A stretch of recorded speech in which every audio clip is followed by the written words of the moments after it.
Awal mula Islam menyebar ke Thailand bermula dari Patani pada abad ke-15 Masehi.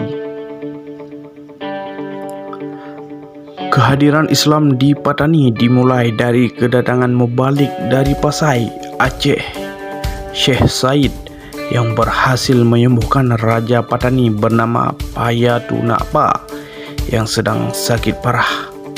Payatunapa 1486-1530 Masehi yang beragama Buddha kemudian masuk Islam dan bergelar Sultan Ismail Shah. Setelah beliau memeluk Islam, rakyat Patani berduyun-duyun memeluk Islam.